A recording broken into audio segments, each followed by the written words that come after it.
Halo semuanya, episode kali ini kita akan membahas pada era kolonial Belanda. Seperti yang kita ketahui, menurut catatan sejarah, di Hindia Belanda dulu terdapat banyak wabah. Contohnya wabah pes, kolera, kusta, TBC, dan wabah lainnya. Namun kita tidak akan membahas wabah-wabah tersebut, guys. Kita akan membahas tentang penyakit kelamin. Karena pada saat itu penyakit kelamin ini menjadi perhatian lebih pemerintah Belanda pada saat itu. Dan penyakit kelamin ini diakibatkan perbuatan asusila atau cabul setelah mendatangi kawasan prostitusi atau rumah bordil. Berawal pada saat VOC datang ke Hindia Belanda sekitar tahun 1600-an, mereka ini memulai membuka kantor dagang, gudang, dan bisnis lainnya. Dan kebanyakan mereka yang datang ini adalah pria-pria single atau lajang. Dan JP Kuhn pun mempunyai tujuan yang baik, yaitu mendatangkan para perempuan dari Eropa, khususnya Belanda, ke Hindia Belanda untuk membuat keluarga baru dan menetap tinggal di Batavia dan mengembangkan usaha mereka di daerah koloni yang baru. Namun upaya JP Kuhn ini guys tidak berhasil. Belum ding, karena pada saat itu untuk mendatangkan para perempuan ini membutuhkan waktu yang amat lama. Akibatnya para pria single ini tidak bisa membendung lagi hasrat seksual mereka. Akibatnya mereka mengunjungi rumah bordil atau kawasan prostitusi dan melakukan hubungan dengan PSK. Akhirnya terjadilah permainan api yang wow itu, celap-celup. Akhirnya mereka terkena penyakit kelamin setelah 6 hingga 9 hari sesudah melakukan hubungan dengan PSK tersebut. Pada saat itu, JP Kuhn melarang keras pegawainya untuk melakukan hubungan dengan perempuan pribumi karena akan membahayakan kepentingan kolonial pada saat itu. Dan JP Kuhn ini juga melarang para pegawainya untuk mendatangi kawasan prostitusi. Namun akibatnya mereka ini malah datang ke tempat tersebut secara diam-diam. Akhirnya JP Kuhn men-shutdown, menutup kawasan prostitusi ini, tapi tidak berlangsung lama karena banyaknya masalah yang ditimbulkannya seperti seksual harassment. Akhirnya JP Kuhn ini membuka kawasan prostitusi namun dengan peraturan yang ketat. Seperti yang kita ketahui guys, for your information, jika bisnis prostitusi ini tidak jauh-jauh dari penyakit kelamin, pokoknya dua itu selalu terikat, pokoknya udah klop lah mereka berdua ini. Kemudian bisnis prostitusi ini juga sebenarnya sudah ada sejak ribuan tahun yang lalu. Contohnya ada di Mesir kuno dan Babilonia. Jadi dua bisnis tertua itu selain perdagangan ya prostitusi. Bahkan di sejarah Nusantara ini prostitusi juga sudah ada sejak kerajaan Hindu-Buddha, kerajaan Mataram Islam, dan sekarang ini, tapi kita kan bahasnya era kolonial. Dan pada saat era Hindu-Buddha tersebut, dulu ada yang namanya juru jalir, yaitu tugasnya itu menguti pajak dan mereka ini menjadi pengawas di kawasan prostitusi tersebut. Salah satu bukti prostitusi yang ada di kota Batavia itu terdapat di sekitar kawasan stasiun Beos atau yang kita lebih kenal dengan nama stasiun Kota Jakarta yang berada di Kota Tua Jakarta. Masyarakat Belanda pada saat itu menyebut kawasan prostitusi tersebut dengan nama Makaupo karena PSK-nya didatakan dari Makau. Dan pelanggannya guys itu bukan dari kalangan rendah, justru dari kalangan tinggi seperti pegawai dan pejabat tinggi pada era kolonial tersebut. Dahulu masyarakat Batavia menyebut para PSK ini dengan nama Cabo yang berasal dari bahasa Cina Caibo yang berarti wanita malam. Para PSK tersebut tak hanya dari pribumi, Indo-Eropa, Tionghoa, namun ada juga yang berasal dari Jepang dan mereka menyebutnya dengan nama kembang Jepun. Dan kembang Jepun ini justru malah menjadi primadona dan spesial bagi para pejabat dan pegawai pemerintahan kolonial pada saat itu karena saking banyak permintaannya. Namun mereka ini bukan geisha yang bisa memainkan alat musik, mereka hanya PSK. Dan jumlah kembang jepun ini di Batavia tidaklah sedikit, justru banyak, dan malah kembang jepun ini juga eksis di Surabaya, yang mana Surabaya itu sebagai kota pelabuhan. Serentetan masalah yang diakibatkan prostitusi ini tak hanya tambahnya penyakit kelamin, tapi juga para anak dari hasil hubungan gelap antara PSK dan para pelanggannya ini menghasilkan ras campuran yang tak jarang mereka ini juga menjadi PSK juga.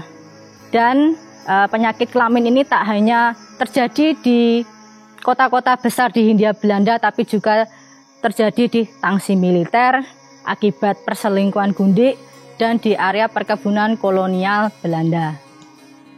Dahulu kala terdapat banyak anggota militer atau serdadu Belanda, baik yang berpangkat rendah atau tinggi, terkena penyakit kelamin setelah mengunjungi dan berhubungan dengan para PSK di kawasan prostitusi atau rumah bordil.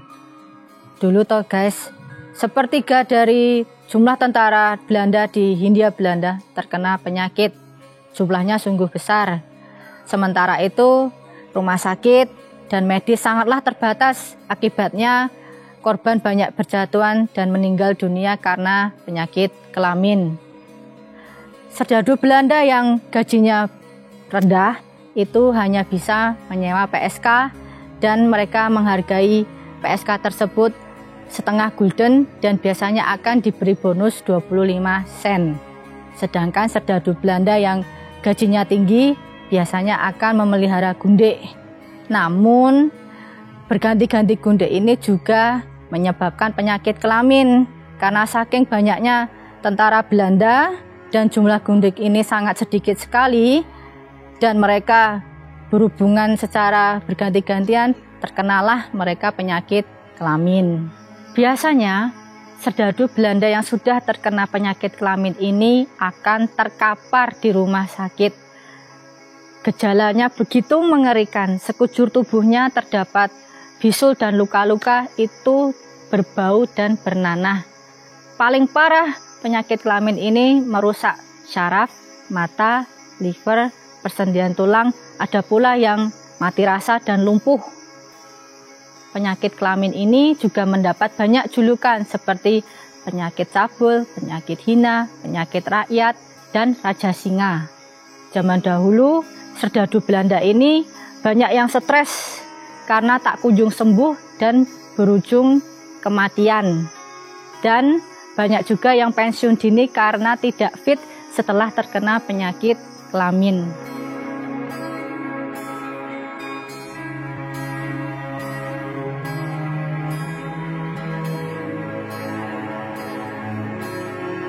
Wah guys, ini hujan lagi dan kabutnya udah pada turun. Tapi nggak apa-apa, kita lanjutkan lagi ya.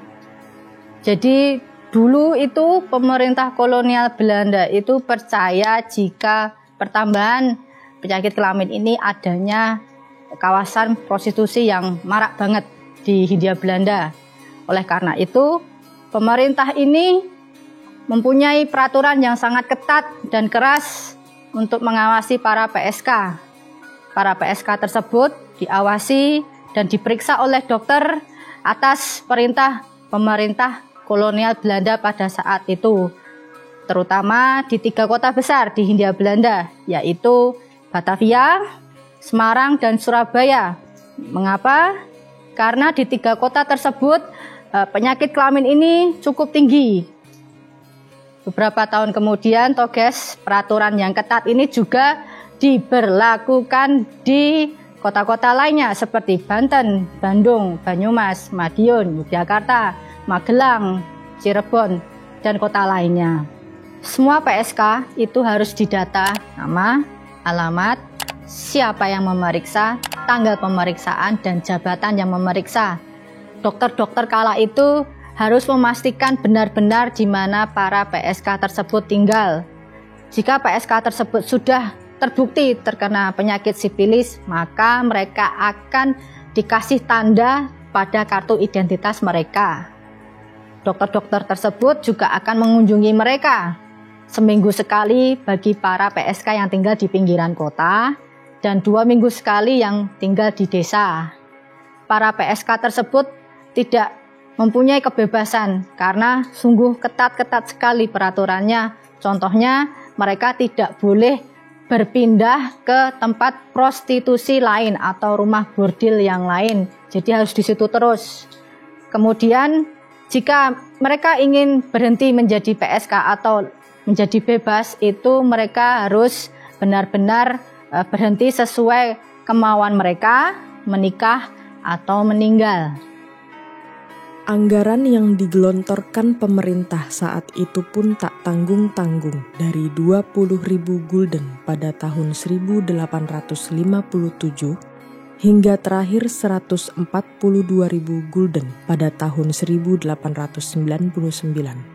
Bukan main banyaknya, peningkatan anggaran pun cukup signifikan mencapai 610% sendiri. Upaya pemerintah kolonial Belanda pada saat itu tak hanya mendata PSK, tapi juga meningkatkan jumlah staf dokter Eropa dan juga dokter perawat pribumi. Dan mereka itu difokuskan ke kota-kota besar. Namun upaya ini belum maksimal karena masih banyaknya kasus penyakit kelamin ini.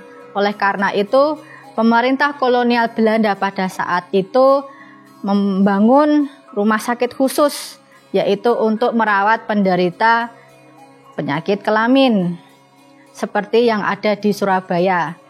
Dan di kawasan prostitusi itu harus memasang di tembok mereka tentang peraturan-peraturan yang ketat itu. 1, yaitu pokoknya kamar tidur, kamar mandi itu harus bersih.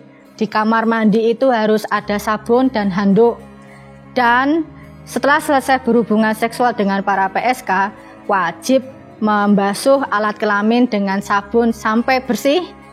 Yang terakhir, para wanita ini jika sudah merasakan sakit di alat kemaluannya, harus segera pergi ke dokter dan harus diperiksa dan tidak boleh melakukan hubungan seksual dengan para pelanggannya. Sekian episode kali ini, semoga video ini bisa menjadi pembelajaran agar kita lebih bertanggung jawab dan bijaksana atas pilihan kita. So guys, jangan asal celup-celup. See you next episode. Ciao.